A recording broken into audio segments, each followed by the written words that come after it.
The president pushing back hard today against criticism that he was telegraphing his military intentions with that tweet yesterday in which he warned Russia that missiles were about to fly. The president tweeting this morning never said when an attack on Syria would take place. Could be very soon or not so soon at all. In any event, the United States under my administration has done a great job of ridding the region of ISIS. Where is our thank you, America? Yesterday, the press secretary, Sarah Huckabee Sanders, insisting the president is not tipping his hand. He's talking about what, but not where and when. Plus, an attack is not the only option. Listen here.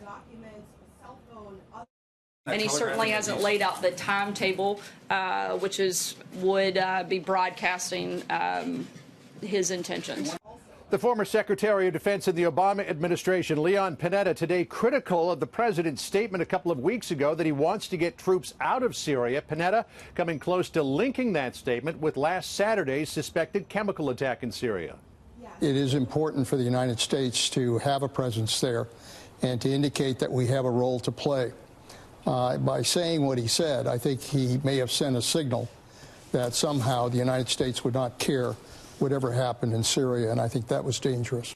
The Pentagon is still working with its allies to confirm whether, in fact, that was a chemical weapons attack. Russia insists that the whole thing was staged by the rebel emergency response group, the White Helmets, but the White House not putting a lot of stake in the Russian denials. Also happening today, confirmation hearings for the CIA director, Mike Pompeo, to be Secretary of State begin at 10:15. A couple of highlights from Pompeo's prepared testimony on Russia. Pompeo indicating that U.S. policy is going to change. Pompeo will say Russia continues to act aggressively, enabled by years of soft policy toward that aggression.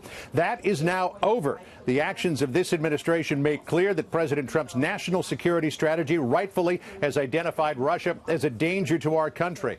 And after the president decertified Iran's compliance with the JCPOA, Joint Comprehensive Plan of Action, the Iran nuclear deal, Pompeo will say today that he and the president will work to get a better deal and not just rip it up. In prepared testimony, Pompeo saying President Trump is prepared to work with our partners to revise the Joint Comprehensive Plan of Action to fix its most egregious flaws. If confirmed, it will be an immediate personal priority to work with those partners to see if such a fix is achievable.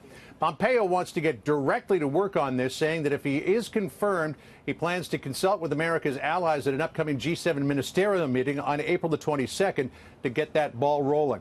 A number of issues will likely come up at Pompeo's hearing: Russia's meddling in the 2016 election, what the U.S. policy will be in Syria, and also, Bill, whether Pompeo is willing to stand up to President Trump if he disagrees with him.